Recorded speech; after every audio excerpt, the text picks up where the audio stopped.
Kita semua tahu ya, setiap bisnis itu pasti ada risikonya. Tapi pernah kepikiran nggak gimana kalau risiko itu justru bisa jadi keuntungan strategis? Nah, hari ini kita bakal bedah tuntas soal kerangka kerja KOSO IRM, yang intinya adalah panduan buat melakukan hal itu. Pot ini dalam banget sih artinya. Jadi manajemen resiko itu bukan lagi sekedar gimana caranya biar nggak rugi. Bukan. Ini tuh investasi yang fundamental. Kalau nggak ada ini, ya sama dah kayak kita lagi berjudi dengan masa depan perusahaan kita sendiri. Dulu nih ya, cara orang lihat manajemen risiko itu kayak nyetir mobil tapi cuma lihat kaca spion. Fokusnya ke belakang ke apa yang udah kejadian. Dan seringnya terkotak-kotak ya. Nah, pendekatan modern yang kita sebut IRM ini beda banget. Ini soal melihat ke depan lewat kaca depan, mengintegrasikan risiko ke dalam, ya semua keputusan penting di seluruh perusahaan. Tujuannya? Buat menciptakan nilai. Jadi, ini bukan cuma ganti istilah aja ya, dari risk management jadi IRM. Ini perubahan yang fundamental. Dari yang tadinya kerja sendiri-sendiri di silo masing-masing, sekarang jadi bagian dari strategi besar. Terus, apa sih sebenarnya dimaksud dengan Enterprise Risk Management atau IRM ini? Oke, jadi menurut KOSO, IRM itu bukan cuma sekedar bikin daftar hal-hal buruk yang mungkin terjadi. Jauh lebih dari itu. Ini adalah sebuah proses yang aktif, yang jalan di seluruh lini perusahaan, dan yang paling penting, mengaitkan resiko langsung ke tujuan strategis Anda. Intinya, resiko itu bukan lagi tugas tambahan atau PR, tapi jadi bagian dari cara kita mengambil keputusan sehari-hari. Nah, buat ngejalanin ide besar ini, kan butuh panduan ya, semacam peta gitulah. Disinilah kerangka kerja KOSO IRM masuk. Dan peta ini, seiring berjalannya waktu, udah berevolusi jadi jauh lebih canggih. Kalau kita lihat versi lamanya, yang dari tahun 2004, itu terkenal banget dengan sebutan kubus KOSO. Waktu itu, ini sebuah terobosan loh. Tapi, ada tapinya. Model kubus ini seolah-olah misahin risiko ke dalam kotak-kotak yang beda.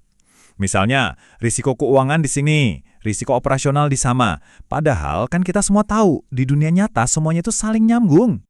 Nah, pembaruan di tahun 2017 itu kayak ngeruntuhin semua sekat-sekat tadi. Kerangka kerjanya jadi jauh lebih hidup, lebih dinamis. Sekarang, secara gamblang, diskusi soal risiko itu nyambung langsung ke kinerja dan gimana caranya kita mencapai tujuan strategis.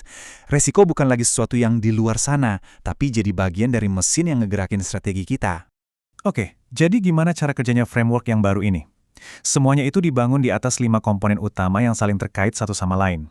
Anggap aja ini semacam peta jalan buat memasukkan risiko ke dalam DNA perusahaan Anda. Dan inilah petanya secara utuh. Kalau Anda perhatikan, ini bentuknya bukan daftar checklist yang lurus-lurus aja kan, tapi lebih mirip helix, kayak untaian DNA yang saling melilit. Semuanya berawal dari misi dan nilai-nilai inti perusahaan, terus mengalir ke strategi dan kinerja, dan ujung-ujungnya menciptakan nilai yang lebih besar. Yuk, sekarang kita bedah satu persatu untaian ini. Pertama, kita punya tata kelola dan budaya. Ini fondasinya. Bener-bener kayak fondasi rumah ya. Ini yang nentuin arah, ngomongin soal siapa yang bertanggung jawab, dari dewan direksi sampai ke bawah, dan nilai-nilai etis apa yang jadi pegangan. Soalnya ya, tanpa fondasi yang kokoh, sisanya bakal gampang goyah. Lanjut, yang kedua, strategi dan penetapan tujuan. Kalau tadi fondasi, nah ini bagian kita nentuin mau kemana arahnya. Dan ini bukan cuma soal nentuin target ya, tapi juga nentuin selera resiko kita. Maksudnya, seberapa berani kita ambil resiko buat mencapai tujuan itu. IRM ini memastikan kalau selera resiko kita itu udah pas dan sejalan sama strategi dari awal. Lalu yang ketiga, kinerja. Nah, ini saatnya eksekusi. Di sini kita benar-benar bekerja secara aktif mengidentifikasi resiko-resiko apa aja yang bisa ngeganggu tujuan kita.